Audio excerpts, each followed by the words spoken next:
Welcome back, our dear viewers. You're still tuned to the Saudi Morning Show, the special Eid edition. With us here in the studio is Mr. Mohammed Al-Salloom, the founder of English Teachers Group. Happy Eid, Mr. Mohammed Al-Salloom. Happy Eid too. Thank you for this reception, actually, and I would like to send my sincere greeting to everyone in this extraordinary occasion. Thank you very much, Mr. Mohammed, for joining us in today's edition of the program. As we know that on Eid holidays, everybody likes to be with their family and friends, so we would really like to thank you for taking out time from your daily schedule for Eid and to be coming here to the program to join us at the National Museum. Now, Mr. Mohammed, as we're going to be talking to you about Eid, but as you're the founder of the English Teachers Group, as you're associated with the profession of teaching, I would like to ask you, have you ever visited the National Museum before coming here to join us in the program? Honestly, no. It's first time for me. Yes, once, actually. Yeah, because I visited the National Museum actually while we were shooting yesterday, because I had to, honestly. But I was surprised with the work that is done here. And hopefully one time you take a tour, a very quick tour. But moving to the Eid topic, Mr. Mohammed, first of all, as you're living here in Riyadh, what do you usually do, like in Eid? What is your schedule? What are the habits? Is there like something routinely you do for Eid each year? Actually, not really, but normally going to pray in the morning, early morning, then start our long journey, okay, to visit our relatives and friends. That's it. And in the end of the day, we go back home and to rest.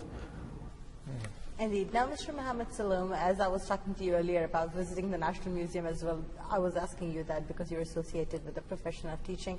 And I just really hope that for all the people, that they would come and visit the National Museum or go to some of the very, very known landmarks in Saudi Arabia.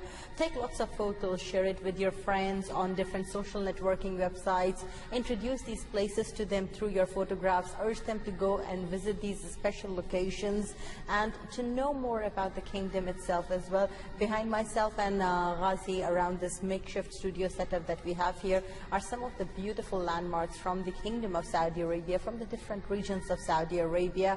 So map your itinerary around the photo that you see on the background and think as to which places you have to be heading up next, inshallah, as well, because there is so much for us all to be exploring here in Saudi Arabia. So usually holiday periods are a great time for you to be going to another place in Saudi Arabia, perhaps even if you want a road trip with your family as well, so that you would be able to explore another new area. But with this, we are going to be getting back with Mr. Mohammed Al-Salloom. And Mr. Mohammed, as we're talking about Saudi Arabia and the different places inside the Kingdom of Saudi Arabia, we know that Eid celebrations are very big all around Saudi Arabia. In all the places, there are different kinds of celebrations. In some of the smaller areas, there are traditional dancing that happens in the evenings particularly, and you get to see these people as they're dressed in the national dresses and the traditional costumes from their particular regions and areas, and the way that they are dancing with so much enthusiasm. How important do you think are activities like these for us to keep the culture and traditions alive in Saudi Arabia, especially traditions and cultures which are very closely associated with Eid? Yes, exactly. It's important, you know, all that culture, okay? Actually, wherever you go, especially here in Riyadh, okay, you will may find, you know, many gigs, okay, in different way, okay? And we can say that, we can feel that tangible progress. Yes, and I pay tribute to our finest head of state on earth, King Abdullah bin Abdulaziz, for all the efforts for that welfare. Yeah, and as we're talking about this, as you're located in Riyadh, live in Riyadh now, there are some activities. Do you attend these activities? To be honest, not really, but sometimes I do. Yeah. So you're busy with social life. Do you have like the system of having invitations for 3 or 4 days among the family? Each day is let's go to this house, and the next day. Yes, exactly. So it's the same system. So, and then usually the first breakfast or the first lunch would be at the senior house, which is the big house with the big family. And then the rest will take their opportunity to Yes, all of them, they're gonna share, in this festival. So. And what about like your close family, maybe your children or maybe your family, the ones who are close by? Do you take them to certain places to enjoy Eid, maybe a quick trips, maybe around Riyadh city? Actually, not really, but most of them, they like to go to a museum park, the following day. And first day, all of them, they're going to spend it with family, actually. But the following day, they go into a museum park or something like that. Indeed, and even the amusement parks, we've got such a large number of amusement parks and public parks in general in Riyadh City. Even adjoining to the National Museum is King Abdulaziz Historical Gardens, and these are really, really very beautiful gardens, and the way that they are designed with the waterfalls, and as well as when you come to these historical gardens, you actually do, along with your garden trip, you get to see many of the historic elements of Saudi Arabia as well when you come and visit this area. So make sure that you do that. And another thing is, Mr. Mohammed Salloom, that nowadays, especially here in Saudi Arabia, as we are living very busy lives, some of the times we don't really have as much time for our family, except for these kind of special occasions and celebrations when the whole family is spending time together. Now, as we're talking about Eid, Mr. Mohammed, are there certain things from your past, like Eids, as how you used to spend it before as a child, that you really miss now as a grown-up? Indeed, it's completely different, okay, because the life has changed. When I was in childhood, okay, time, that different time, okay, my ambitions and every single thing what I did in the past is completely different. Nowadays, become older, so every single thing changed in this life. Yeah, maybe less enjoyment of Eid when you get older. But you still enjoy Eid when you see kids enjoy it, because the memories just come back to your mind. We'll take a quick break, Mr. Mohammed. Our dear viewers will go on a very short report, and we'll be back to you. Stay with us.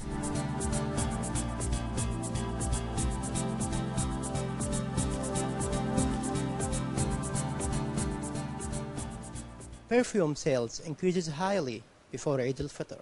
People try to buy perfumes either for their self-use or to gift it to others.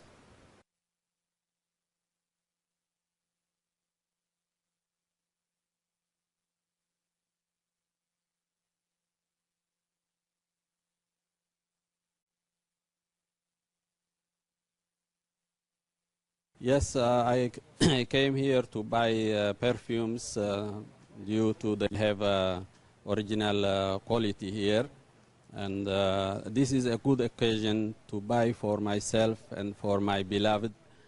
It is a good occasion to remember your relatives, and it is a very nice opportunity to give them gifts and say best wishes too.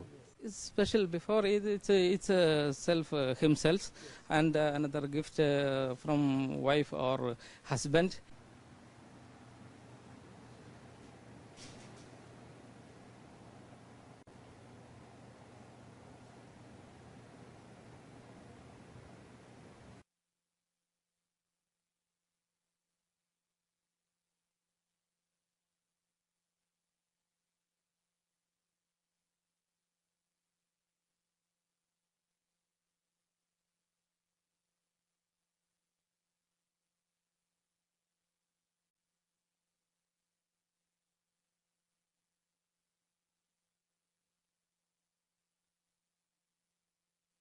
Mr. Ibrahim, would you give please our viewers an idea about all these perfumes and flowers and mixtures which is used mainly for in Eid day, Eid morning?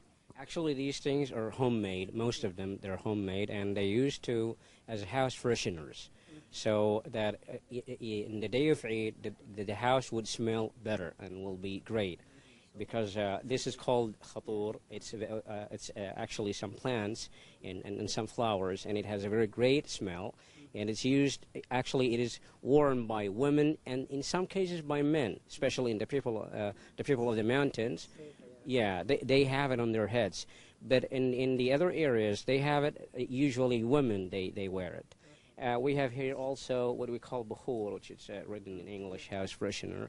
And it's also of things that are made manually. It is not something that is manufactured by factories. All of these things are homemade, being manually produced.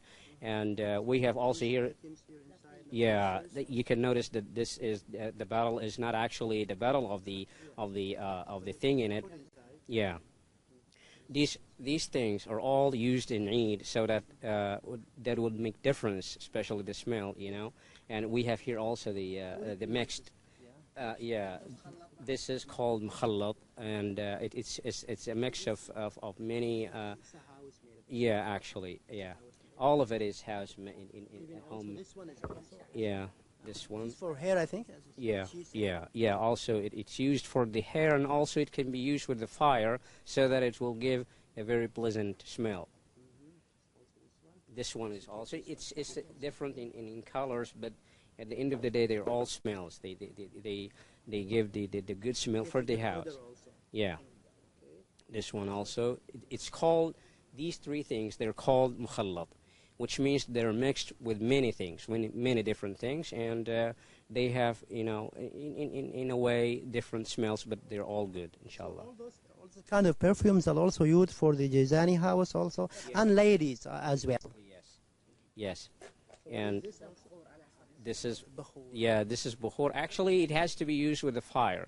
You have to have a fire, and you will... Yeah, and then you will have the smell of this. It's a very, very, very great smell. Also, we know that there are many kinds of bukhur in Saudi Arabia. For example, the dawasir bukhur, and this is the jazani bukhur, which is a kind of mix of kind of plants. Exactly, yes, and it contains many elements in it, and that's what what makes it smells good, because of the different plants put in here.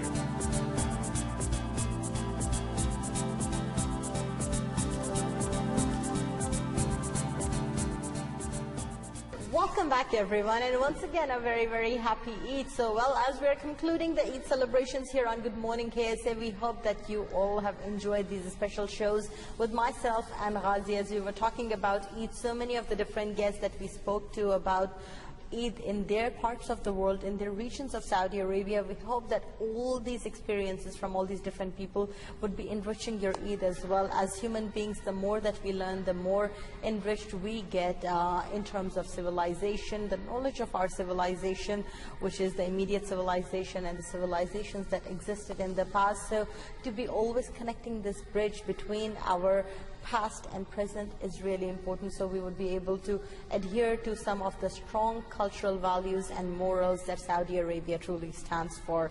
And well, with us joining us here in the program is Mr. Mohammed Al-Salloom, who is the founder of the English Teachers Group. Mr. Mohammed, as we are talking upon the lines of Eid, and we know that in Saudi Arabia, as we're celebrating Eid, there are so many people from different parts of the world, and I'm sure being a teacher for yourself as well, that you have students from different parts of the world. How is this experience for you, especially when you're dealing with so many students who are coming from different regions, different backgrounds, and on occasions like Eid, are there any celebrations amongst these different educational organizations in Saudi Arabia, so that even the expatriates maybe who are here in the kingdom would be able to know more about Eid and celebrations as such? Okay, well, the only way how I could contact with my students, okay, via the social networks, okay, and you can see every single one present what they have got, what the culture they have, okay. So it's really a big difference, you know, from society to another society. That's it. Yeah, and Mr. Mohammed, as a teacher at school, when you teach kids, do you usually mention the Eid, teach them the values of Eid and the meaning of Eid?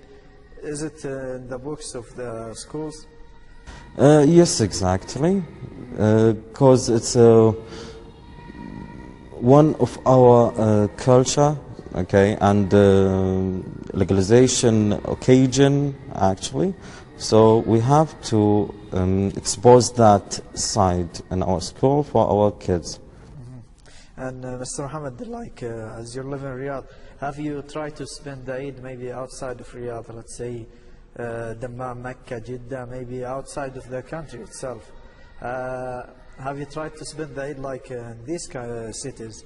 How do you feel it? Is it different? Is it the same? Is it depend on the person himself? If he wants to enjoy the Eid, he will enjoy it anywhere.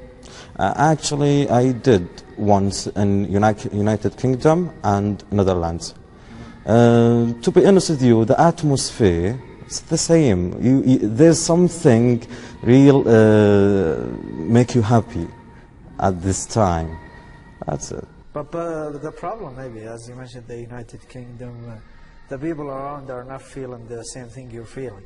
Because as I spent Ramadan and Eid before in the United States, I felt lonely sometimes, you know, while I was working and fasting, and everyone is not fasting. And the same thing of Eid day, when I had exams and lectures and full schedule, that was a bigger problem. Sometimes you don't feel that around, so that makes you sometimes a little bit sad instead of being happy. Actually, when you are there, you are practice your daily routine, okay, no problem. There's many Muslim society down there. So you can join them and feel that atmosphere with them. Indeed, this is true. I mean, there's always a bright side that we can always look at, and we know that every Muslim community in different parts of the world are celebrating, but a lot of the times, Ghazi, as you mentioned, in United States or even in United Kingdom, you may feel lonely, especially if you are living away from the Muslim neighborhood, so that you would not be able to see as many of them. But for myself as well, whenever I travel, sometimes, especially in London, that I have come across lots of Muslim community from all different parts of GCC as well, and it's really interesting, and I feel like the people are all the more eager to know more about you once they know that you are coming from the Arab land and you're meeting them somewhere in United Kingdom. They're more eager to know more about you, and perhaps maybe if I met somebody, one of those people that I met in, you know, on the streets of London or in different places and restaurants, maybe if I met them in Riyadh, we would just have a smile at each other and we would go our ways, because I would have my own friends with me. But when you're especially abroad somewhere, you feel this spirit between the two of you, because even if you're not coming from the same country, at least you're coming from the same Arab region. So they're immediately able to connect and relate. And this is why a lot of the times when people are living in the West for long, we see that they have great ties between their Muslim community, not necessarily only their brothers and sisters and uncles and aunts, but sometimes they have such close ties even with their friends, as they have been heavily dependent on each other because they don't have families along with them. So there are many, many good morals. The things that I really think that we should learn from Ramadan and Eid is that, you know, usually in Ramadan we are all very patient. Throughout the day, we are waiting for the call of the Maghrib prayers, and you know, we are really patiently sometimes sitting before Maghrib prayer on our table, and we are waiting for the call of the Adhan. Warming up for the attacking the food, maybe? Yes, but I mean, Ghazi, this is like the patience that we have. And then after Ramadan, Eid, we witness so much happiness and the festivities with Eid that we forget everything else. And these are perhaps some of the very important things, at least in my opinion, that we should remember: the joy and happiness that Eid brought us, and all the virtues of patience particularly that we understood all the more better in Ramadan, especially for this year, as Ramadan was really very hot in Saudi Arabia. So I think that it has really made us all the more patient. Yeah, true. And to keep the patience, like through the Islamic teachings, like the first day of Eid, you're forbidden to fast. Maybe it's forbidden, but after that, it's better to fast 6 days during the month of Shawwal, which is a good reason to keep the morals and the values of Ramadan and to still have it in head. And right after 1 month, you'll be fasting Arafat, Arafat day. And right after 1 month, you'll be fasting the Muharram, the 10th of Muharram. And this is always refreshing for the human beings. This is one of the good ways that Islam forces us to do in order to to maintain our same values and morals. But with this, Mr. Mohammed Salloom, if you would like to conclude anything, like saying Eid Mubarak to some people who are watching you right now. Eid Mubarak for all of you, and I hope all of you enjoy these days. And Eid Mubarak, Saima, too. Thank you very, very much, Ghazi. And well, as we know that we celebrate Eid with our family, our friends, at work with all our colleagues as well. We hope that we would be able to continue to smile throughout the year to our colleagues as well, all the people who are working with us, because sometimes the people who are working along with us, and especially the nice ones amongst them who are always smiling and sweet and nice and polite, we take them for granted sometimes as well, so that hopefully we would be able to appreciate the goodness in each person all the more after the goodness of Eid and the happiness of Eid, inshallah. And hopefully that Allah the Almighty would be able to grant us our wishes the soonest possible, and at the same time that there would be peace and prosperity all around the world, and particularly in the Muslim world, as we know that there are Muslims who are suffering and struggling in different parts of the world. As today we are concluding our Eid program here on Good Morning KSA, we get to see and feel the true spirit of Eid and the happiness that we witnessed throughout these days that we were doing the morning show, which was all special editions for Eid. We get to see always, whenever we switch on the television channels, that there are Muslims who are really suffering, that who are not really living in good conditions, who are not living in healthy conditions, who are not living in pleasant conditions, who are living in conditions where there is a lot of political turmoil in their countries. And inshallah, we always pray to Allah the Almighty to bring peace and prosperity to all the people in the world, to all the Muslims in the world, and to all the nations of the world, inshallah. Yeah, true. And may Allah repeat this Eid and always with success for many, many years, for all of our viewers, for us, with full of health and enjoyment.